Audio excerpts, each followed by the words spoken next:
Hello, world, and welcome back. Oh, sorry.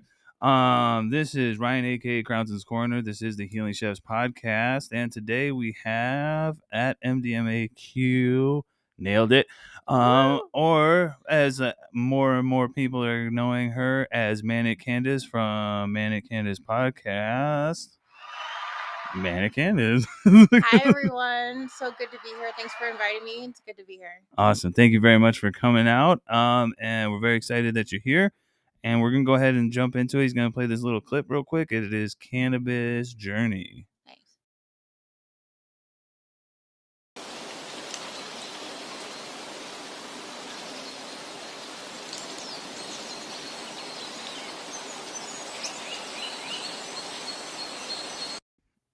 Yeah, just whenever.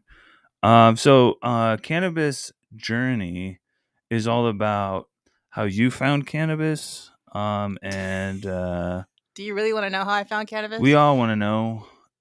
Because here's the thing. I want to explain this podcast.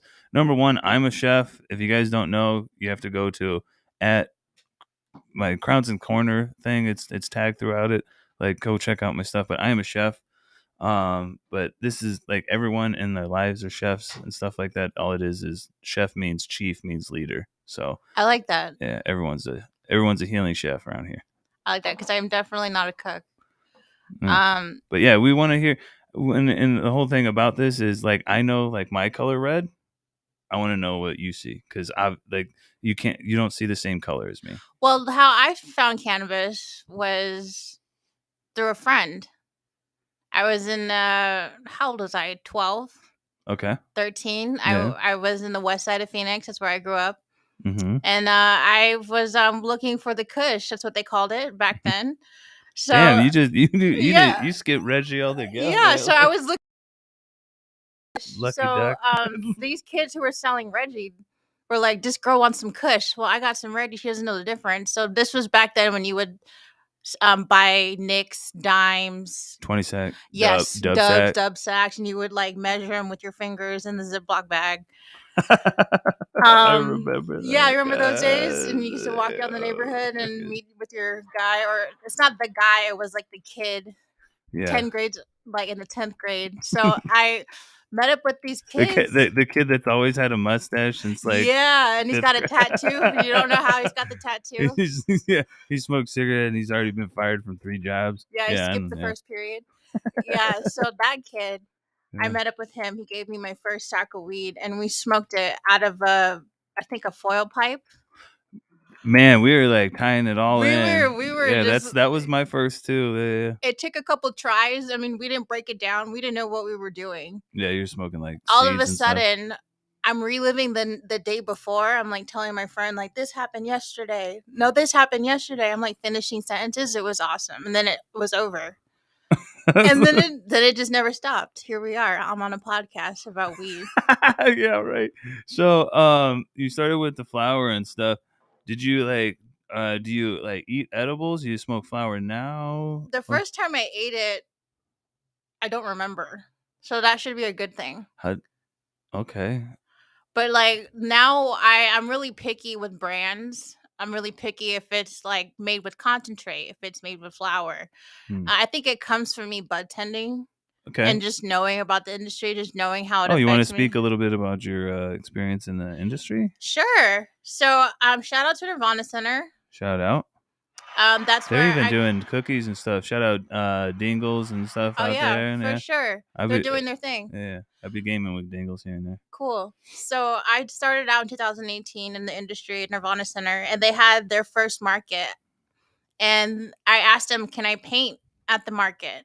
Because I'm a painter. This is where I kind of like tied in the whole art with the cannabis industry, the local industry in the state. So I've been live painting and like doing things here and there, and it started at Nirvana Center. So nice. I would sell, I mean, back when Bake Bros was their original brand, I mean, like I was selling weed basically, but not forgetting that what I was doing, I wasn't taking it for granted. You know, there was people in prison for doing what I was doing. The only difference is a piece of paper. Yeah. So I did that, and then I started a business called Puff Pass Paint Party, where people could come and paint with me. I would draw on the canvas. I would get sponsorships from different companies like Raw, Pure Earth, the different locals, and it was a fun time. Nice. Yeah.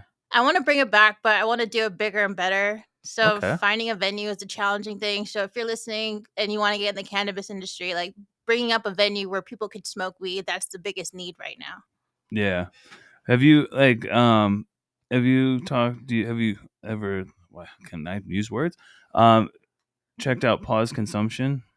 Pause consumption? No. Yeah, check them out. We had um Allison on here. She was in regards to like pause and stuff. Like I need to make a lot more clips and stuff. But Yeah. that Hey, at least you have video. I'm just on Spotify and Yeah. Apple Podcasts. I'm just pure audio. Hey, we all start somewhere and got to do something, and Yeah. I'm just like intense with everything I do. So Okay, that's a good thing. It's really yeah, good and thing. to be honest, yet again, shout out to Habari, because like without them, you got everyone like thinks like without them, I wouldn't really be. I mean, I'd probably be doing similar stuff like you or other people and stuff off of my phone and stuff. So I mean, yeah, but it's I do a lot of the editing and stuff on my own and stuff like that. That's what I don't take the time to edit. I just go raw dog it. yeah. Yeah, voice memos.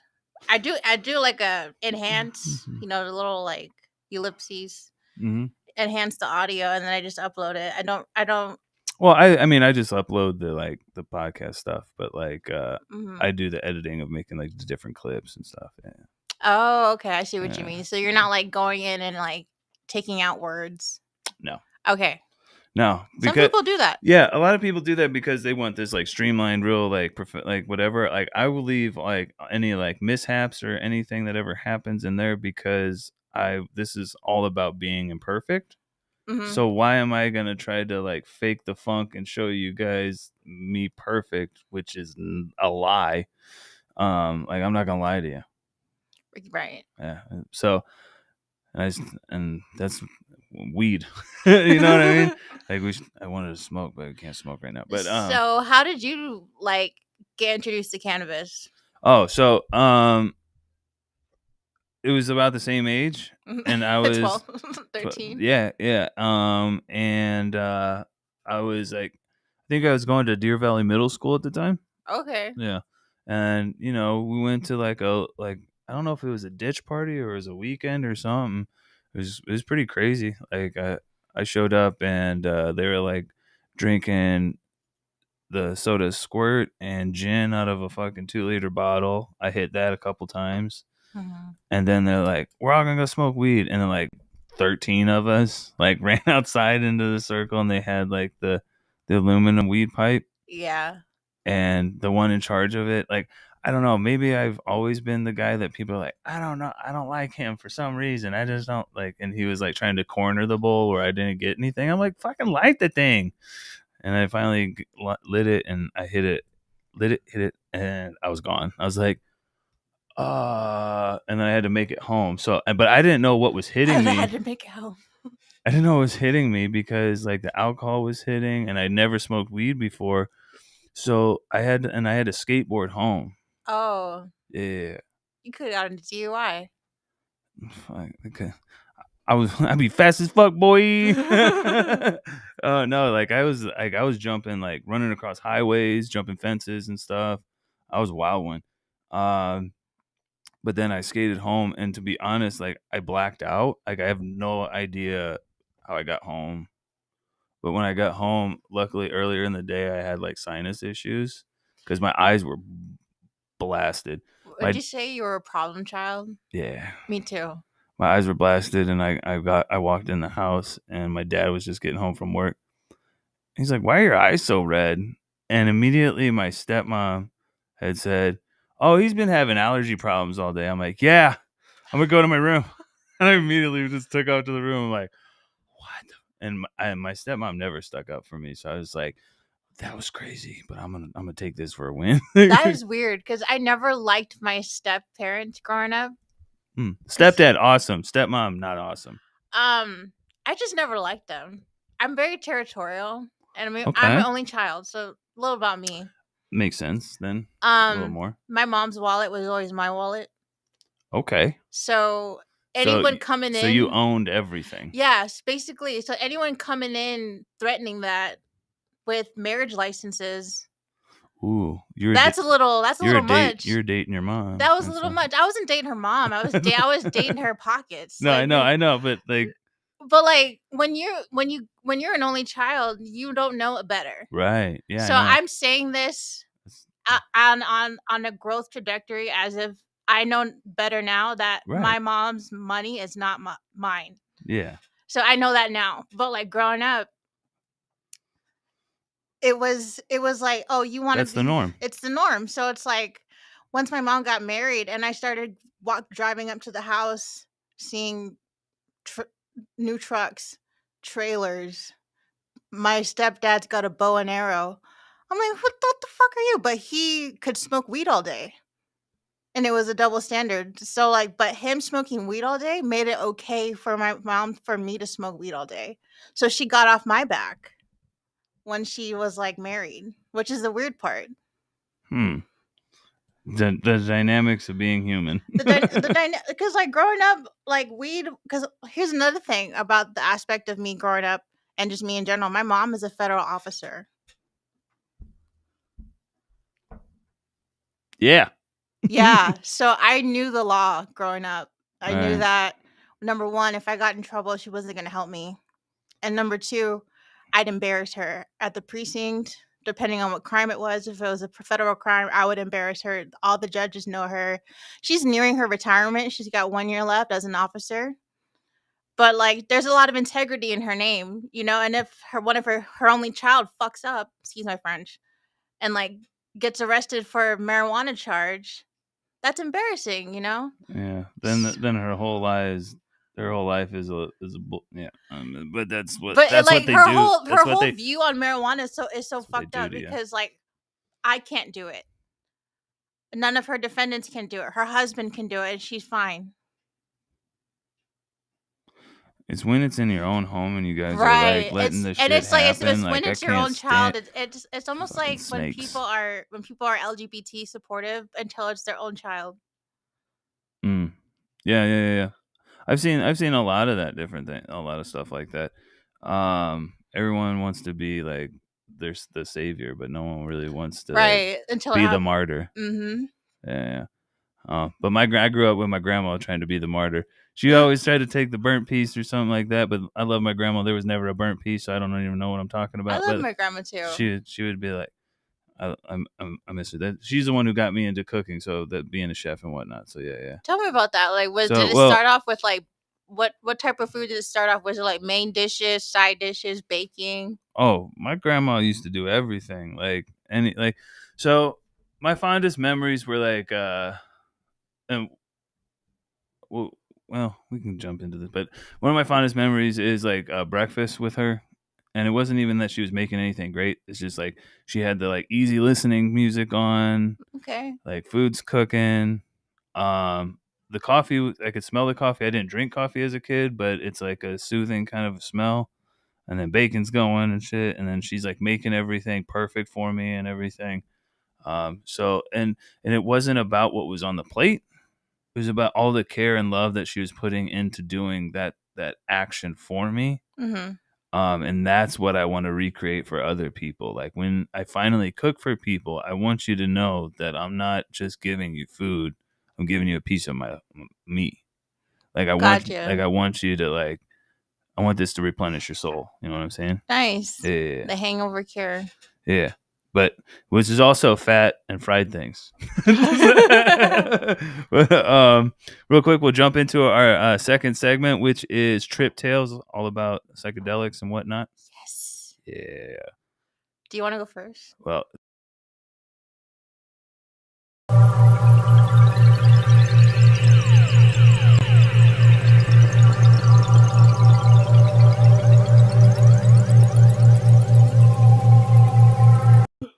Oh, shoot. Sorry. Fucking weeds hitting me. All right. So. Did you eat something? Weed. No, like I smoked like when I was dancing around getting ready for the podcast. I turned music on and I'm just like smoking weed. It's like get into the flow state. Oh, the flow state. I love how you said that. Yeah. Nice. So speaking of which, Yes. Trip Tales is all about psychedelic experiences. Do you have any that you would like to share? I have a DMT experience I'd love to share. Oh yeah, run that because that shit's so scary. So shout out to Misa White. Didn't mean to use your last name, but it's not your full name.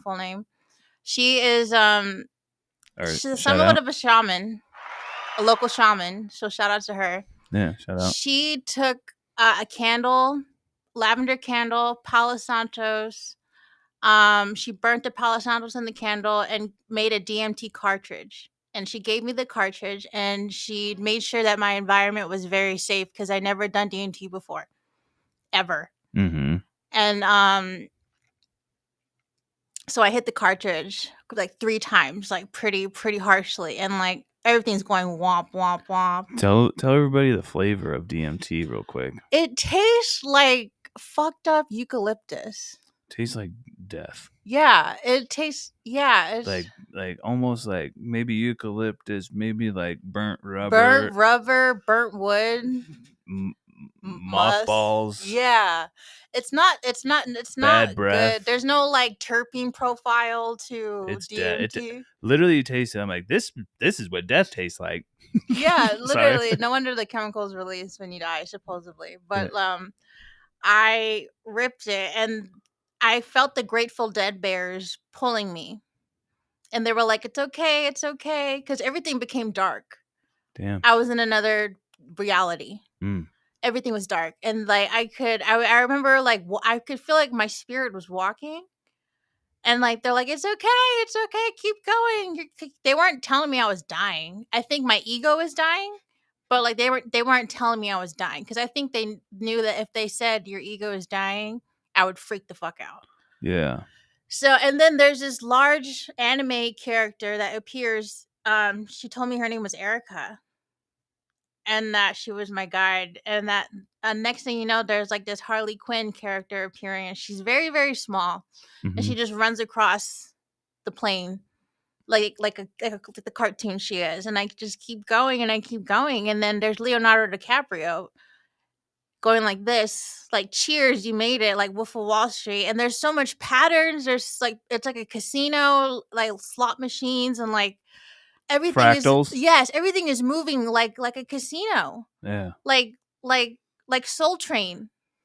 I feel like when that's happening, it's our brain trying to relate things that we've seen in our life to the fractals that are happening within whatever dimension we're at. I think it's us trying to relate it. Go ahead. I'm sorry. And then there was this male figure. And when I say male figure, I mean just that. There was no eyes. There was no like teeth. You could just feel it. You could see it too. It was like a cutout figure, and it was black and blue. It was like blue fire. I understand what you're saying. And he told me he was God. Okay. And I was like, okay, let's roll with this. Right. So, all right, God, let's go do this. Let's do this. He was dancing around. Like, he was like, do you know Flea from Red Hot Chili Peppers? Yes. He was like that. Okay. Yeah, because I've seen Flea live. Yeah. So, like, he was dancing like Flea. So maybe that's an emotion that it was whatever entity was trying to show you. And again, that's how you relate your experience to what they're trying. So they're speaking telepathically to you, you think? And then it's showing you things so you can understand because they don't have a language. Right. You know what I'm saying? I know what you're saying. Okay, and like when I got out of the trip, I asked my friend, my son, was like, was I speaking? Was I making noise? Was I doing anything? Mm-hmm. She was like, no. You were just sitting there still. Yeah. And then so I was like, wow. And then it was about 3 minutes long. And crazy. But it felt like forever. It felt like 15. And I could swear I was talking. But I will say, when I started to come back after that experience and try to do more DMT, I did have trips that were, I wouldn't classify them today as bad trips. I don't want to say any trip is a bad trip. I used to be someone who used to be like, no, don't do psychedelics because you'll see something bad. But like now that I've sat with it for years, this DMT trip that I'm about to tell you about, I think it's just shown me like don't take yourself too seriously. Yeah. Because like I don't know if you've like heard of the Jesters. Yeah. I've seen them. Okay. And like they played with me a little bit. Yeah. So real quick, I've tried to do TMT allegedly twice. Mm-hmm. And each time there is something that in my subconscious, like kind of like would scare me. Mm-hmm. And it just amplified to 1,000. And I think it's the entities, the jesters way of going, you're not ready for this shit right now. And they're just like, we're just going to lay everything that's going to scare you away from, because I would get to a certain point, because there's like 3 points. Like there's one that you're like, shit start to fucking vibrate, the first like pull. Second pull, everything kind of turns into a cartoon or shapes and stuff. Mm-hmm. And you're like, oh no. And then you're supposed to hit it again, and then you go into the astral projection. I've always been stunted at the second stage. So, and they're just like, and then like whatever I don't like is just like all there. You're hot. Your paranoia is going, and I'm like, I'm gonna die or something right now. Yep. Yeah, it's so bad. So what had happened with you? What had happened with me is the Jesters started shooting at me from all angles. And I had a friend at the time that was threatening suicide if I didn't talk to him. Oh. So I think they were like playing along with that. And then they threw me in a room with my friend actually killing himself. And I'm like, what's the point of this? And they were like calling me Satan. And then like I wasn't Satan, but I could hear his thoughts. And he was telling me, you don't want to be me. You don't want to be me. You don't want to be me. You don't want to be me. And I was like, he's a very sad person. Yeah. That's what I felt.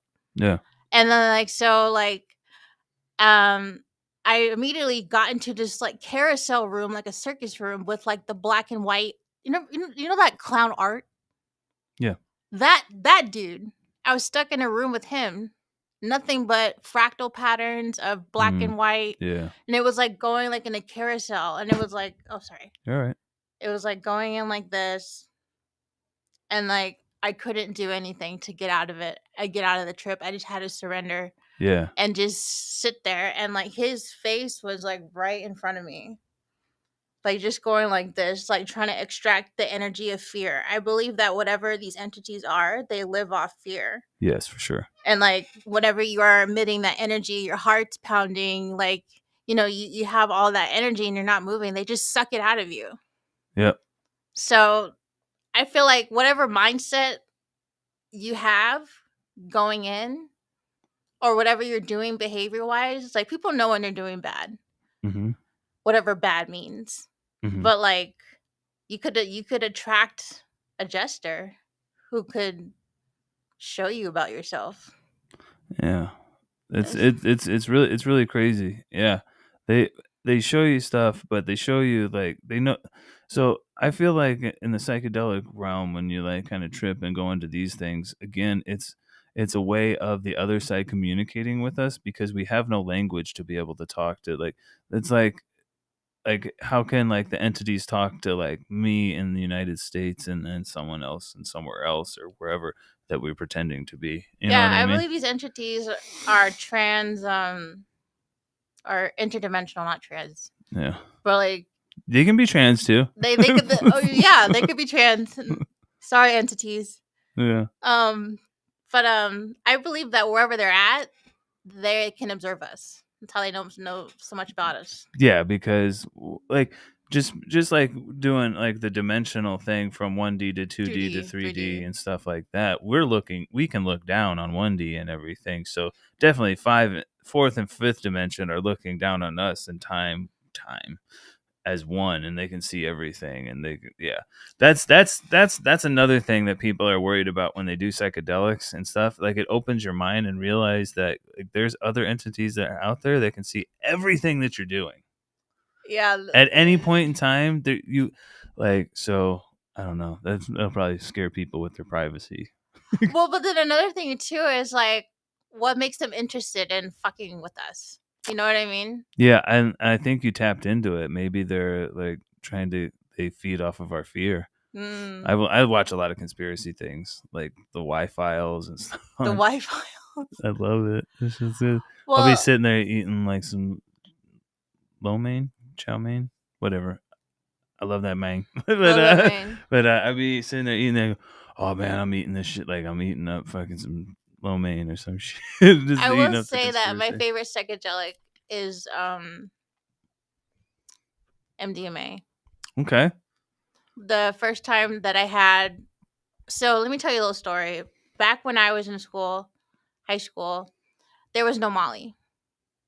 There was no capsule with brownish crystals. There was my time. It was all the different colors. Exactly. It was just a different color thizzle pills, pressed pills. Fizz break. And like, yes, there were things in there and you didn't know exactly what was in it, but like you had some form of ecstasy in there. Ecstasy, the methylamine 3-4, it's a real chemical. It's not meth.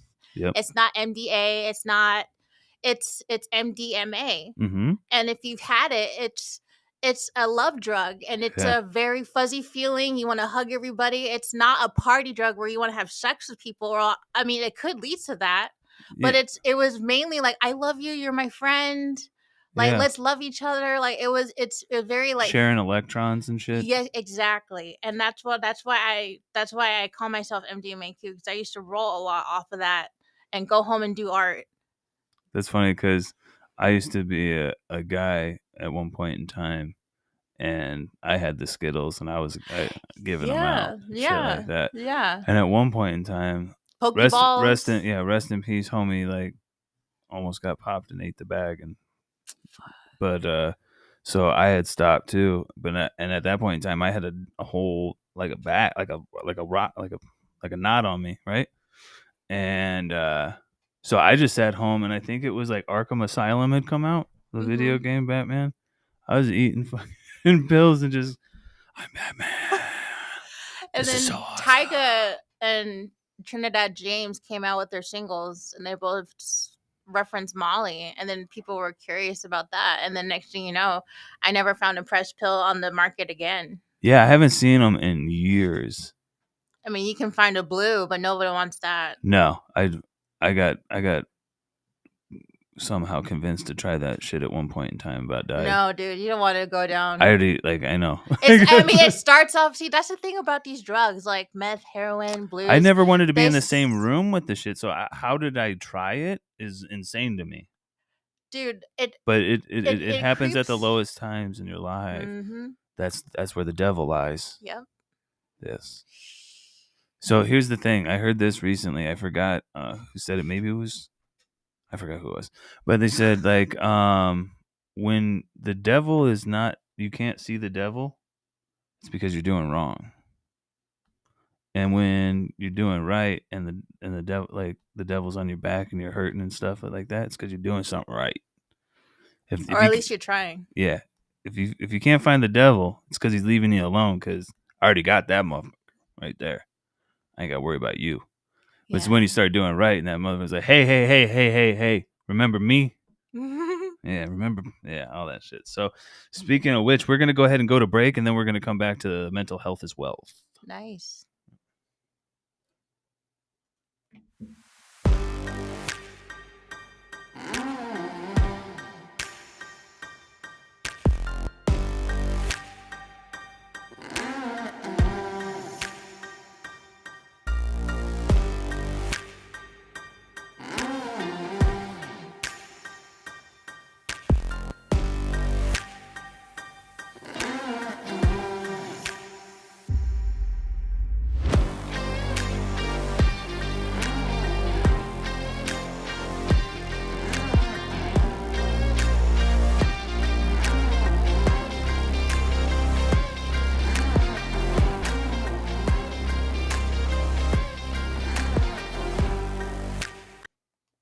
All right.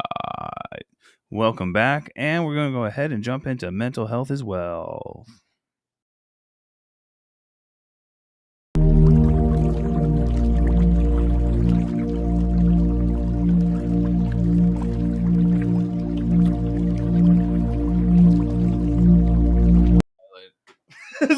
I don't know. So, welcome to my world. I'm just randomly in the middle of the video playing, so everyone can hear what I just said. I was like, I'm gonna get violently high later. We'll be streaming. We'll get into the promo later. But anyway,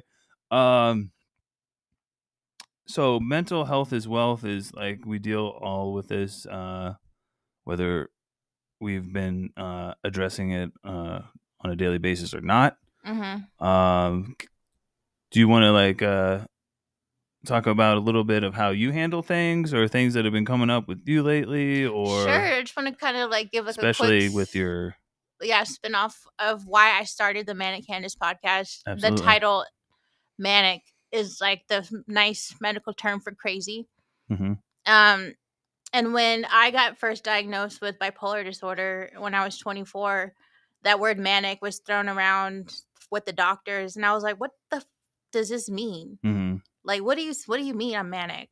Right? Like, what do you mean I'm not aware of myself? I'm not aware of my behavior." And so I'm 28 now, so it's like those 4 years was like a journey of like how to take care of myself. Okay. And like the podcast is kind of like my accountability for that, and like sharing what I've learned to like make my life better.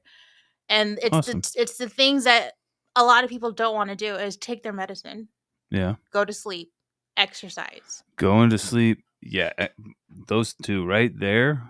Yeah. Mm-hmm. I mean, medication I totally avoided, if you didn't notice that.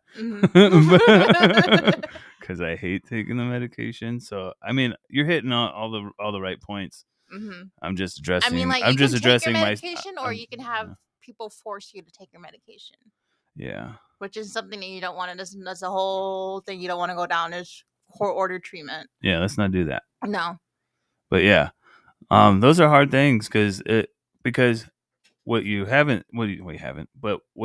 said, but without saying, is that's all about accountability. It is, and that's responsibility too. It's about being an adult, and that's something that you can't instill in someone who's mentally ill. You have to teach them that, and like for them to like get it, it's up to them, and that's the hardest part. Is like you want to like make someone ride the bike without training wheels, but you can't do that.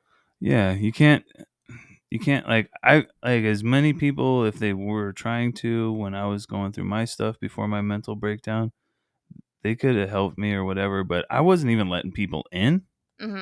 So you have to be willing to accept the help. And that's another thing that I'm trying to start with this podcast and everything, like letting people know it's okay to be vulnerable, talk to somebody, tell somebody, and you'd be surprised. People are going to be like, I'm going through some shit just like that. We're all going through some shit. And the problem is they got us not talking to each other. Because of sex, because of race, because of music, because of all these different reasons that social media, they figured out how to separate us and everything.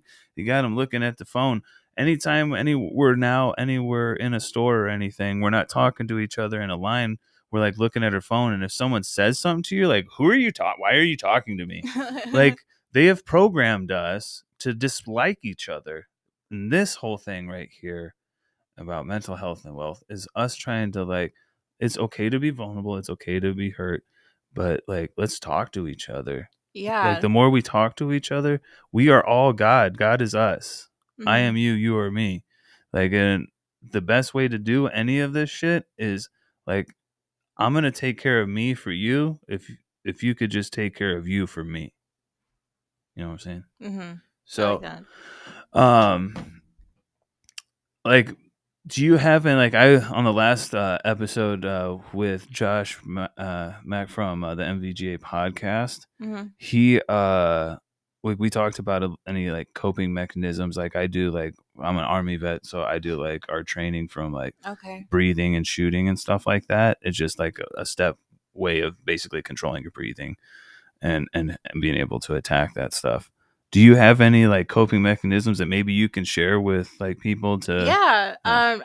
Of course I have the podcast and I paint and I do the digital art and all that, but I noticed that if I do something with my hands that is simple and fun, I figured it out.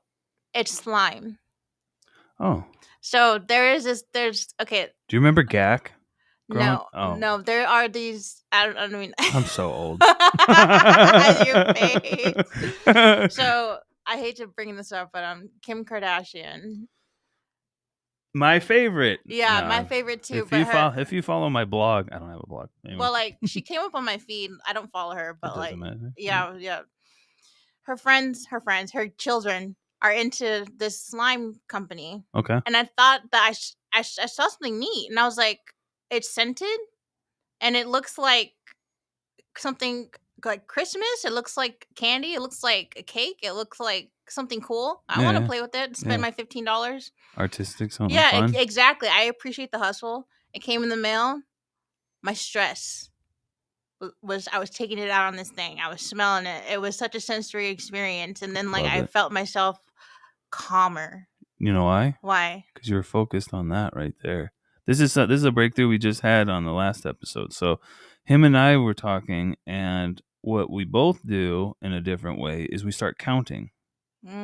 He would be doing this, and I'm sitting there doing some sort of math or something in my head, counting or just going 1, 2, 3, 4, 5, 6, 7, 8, 9, 10, 11, 12, 13, 14, 1, 2, 3, like doing all that.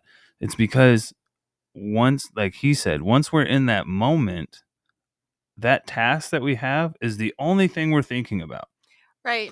So it puts everything that we were stressed out about behind us. So if you take that, and if you can like put yourself in that moment when you're having a rough moment, that's when you have a breakthrough. You're like, okay, I'm gonna break this cycle. Like, you know what I'm saying? Like, I just learned that from talking to him. So that I'm just so happy that we're like doing this shit real. Like, but yeah, like you guys, like it's the biggest thing about our issues is our perspective. Yes. So when you're looking at this problem, right, you may be on like a one-dimensional plane looking at it, right? You're like, I don't know how to get out of here, because to you on this flat plane, it's forever and there's no ending to it, right? Because you don't see an ending. You just see a flat plane, like this goes forever.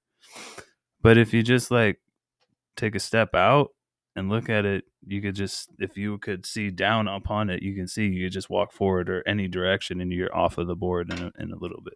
So it's all about removing yourself and taking that creative, especially like artists, using your creativity to problem solve. Exactly. And it's just like for example, I'm working on 5 paintings simultaneously right now.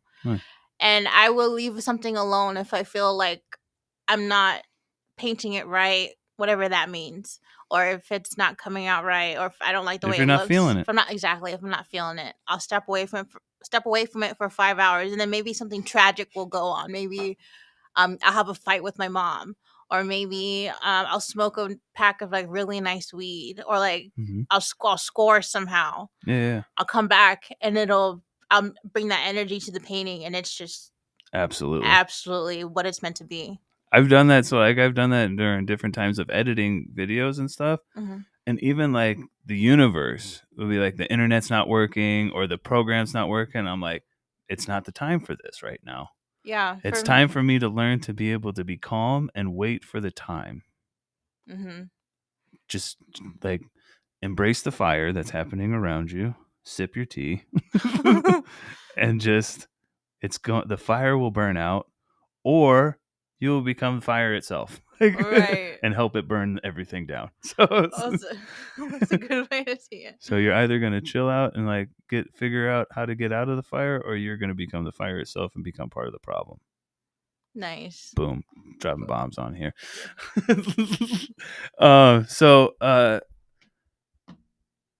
like with your podcast, Right. what have you been focusing on lately? Discussing like exactly like, can you explain a little bit more about the mental health aspect of what you're doing?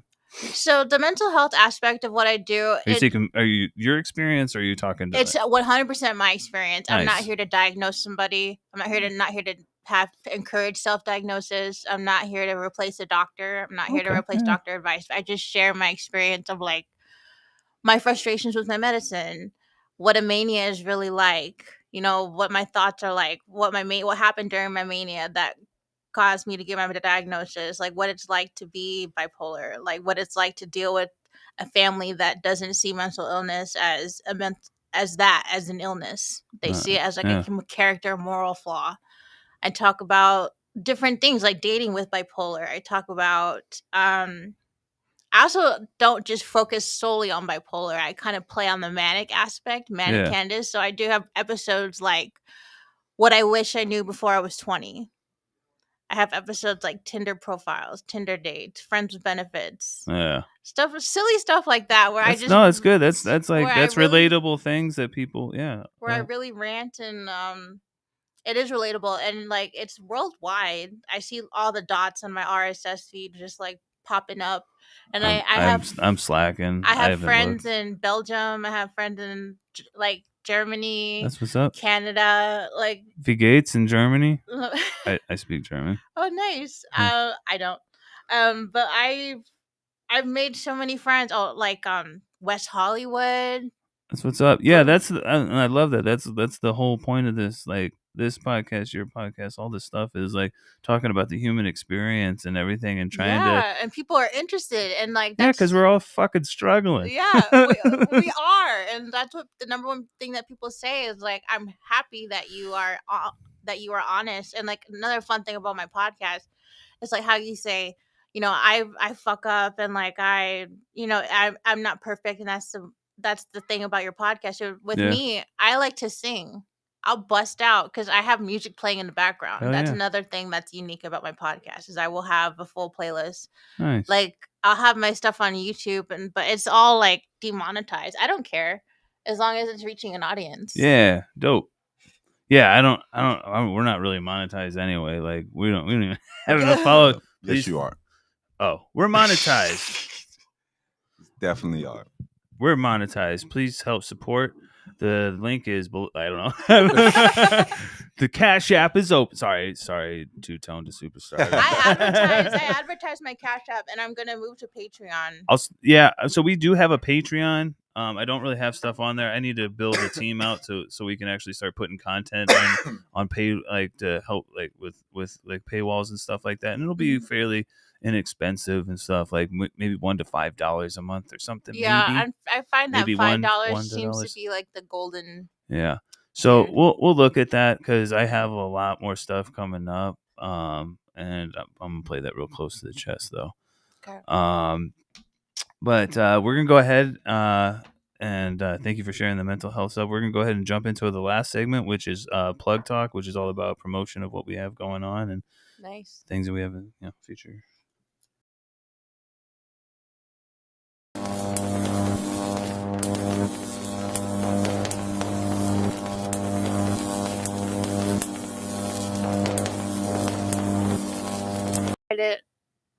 We'll talk about it. All right. So, Plug Talk is all about promotion. Like, can you tell everybody where they can find you, how to listen, how to follow, how to.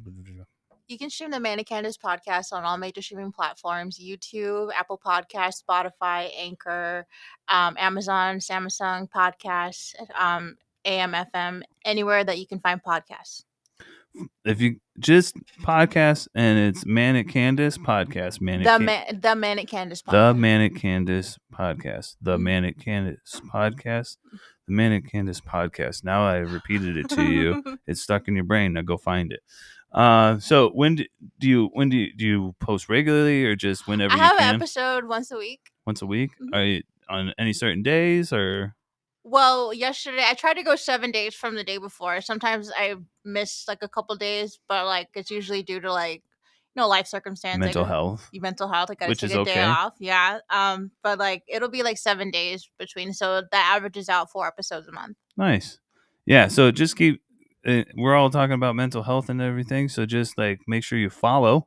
Yes. Hit the follow, hit the notifications and stuff. So like just like you guys and you have stuff come up in life. Sometimes some of us that are putting content out have things come up in life. So hit those notifications so you can know when we drop the stuff. We'll definitely do more. I'll try to like maybe do some sort of collab with. Yeah. How the about you come Firepod. on my podcast? Yeah, I can do that. Absolutely. We'll get that taken care of. For the Healing Chefs, do you have anything else you wanted to promote, or you have You anything can coming follow up? me on Instagram. Oh, yeah. I am at MDMAQ, restarting the follow count. So just go ahead and hit that if you're into art, pop art. Absolutely, that shit's dope. Thanks. Maybe I'll get something from you sometime. I don't know if I'm gonna stay at this apartment or whatnot, or go on some other place, but I want to get some art from you because Let I me know. like I got like your 18 by 24 posters yeah. and stuff like that, or anything that you see can be custom made into something. Nice. Yeah. We'll stay in touch because Yeah. that's exactly what the Healing Chefs is all about, is trying to like have like this octopus kind of a thing of support for artists to get out their vision and stuff like that. And I love art, so I want to like be a part of everybody. I want your art on my shit. Like, Yeah, I want to plug a business if that's cool. Yeah.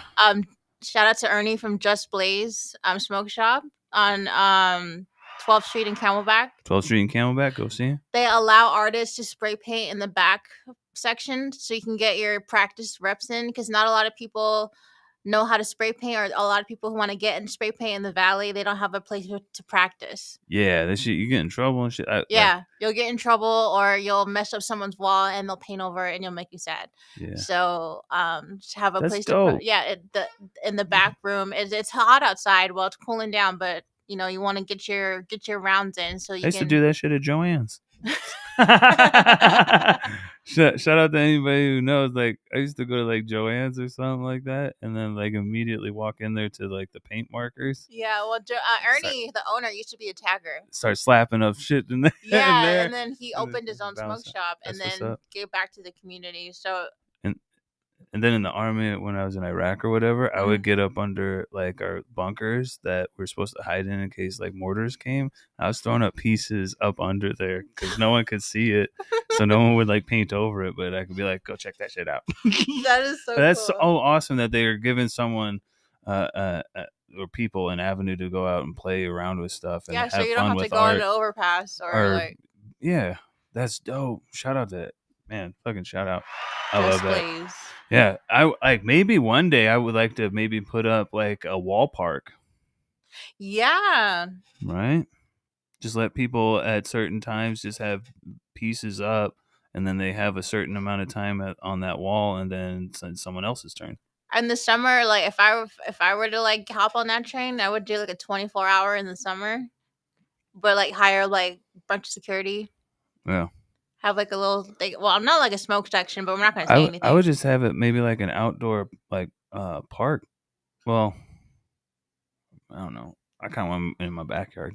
There was this house on Garfield where they let anyone tag it, and now they boarded it up. It was downtown. Yeah, I don't know. I would maybe. I don't know, whoever I'm dating may not like it, but whenever I'm doing that, if I'm we're single, but I would like to have like artists like paint the inside wall if I have a house, like like it's not causing anybody else any problems. Like you're not painting the outside and making it look crazy on the street. But once you come into the backyard, it's just pieces. Yeah, I feel like the only thing that Phoenix has, the only thing that Phoenix has is their artists. We don't have a championship. We don't have anyone except like we don't have a soccer team. I mean, we have a Phoenix Rising, whatever that is. Yeah. But like we have Jordan Sparks, but that was like when. Yeah. You know, so we have our artists, like 2 artist women. They got plugged with NFL. So 2 local artists, Ashley Macias and La Morena Art, they painted the tickets, they painted the ball, they and like all the merch That's what's up. and like the cups and everything. Yeah. So shout out to them for representing the Valley. But we need more avenues of support for artists because that's all we got right now. Yeah, and that's kind of my goal with this over time is just to help other people get out their vision. We'll see how this goes. But for the rest of the Healing Chefs, what we have coming up, like I was telling people, I'm an Alabama fan, diehard Roll Tide. So next Saturday they play LSU. Every time they play LSU, I make gumbo. So I will be. You can come get it if you want it, but it is what it is: chicken, shrimp, andouille sausage. So I'm not changing it. But I make it. It's fire. I make it down south stuff. I make everything from scratch. I even make my stock. I'm not gonna tell you all how I do it, but I do it. So there's gonna be that, and then next weekend for our guests and stuff, we have me trying to figure out how to use technology, and I definitely just hit gallery instead of calendar. I'm going back to school for tech. Oh yeah, I was talking to a friend. She was trying to tell me, like, teach me some stuff, and maybe I'll start listening to other people. Like, I mean, sit down with and learn some more. But next weekend, Origin 51 interview, and then Gigi's Kitchen as well. So I'll be in touch with them over the week to get all that set up and everything. Tonight, if you're watching right now, tonight we're going to go ahead and go live and play Call of Duty or something like that. If you want to play, tap in with me. I'll give you my name and all that kind of stuff. But I'm going to leave from here and go try to get a webcam so I can actually stream my face and me smoking, not just the video game going and my voice. So you can see my face and all the stupid faces I make when I lose. All right, but thank you very much for coming out. Thank you for having me again. We're gonna keep tapped in. I'm gonna jump on your podcast, and we'll probably bring you back on at some point in time here because we love bringing everybody That'd back. Be fantastic. And we never tell all the stories. So, all right. So, love you all. Remember to tap in, smoke up, trip out. Love you. We're out.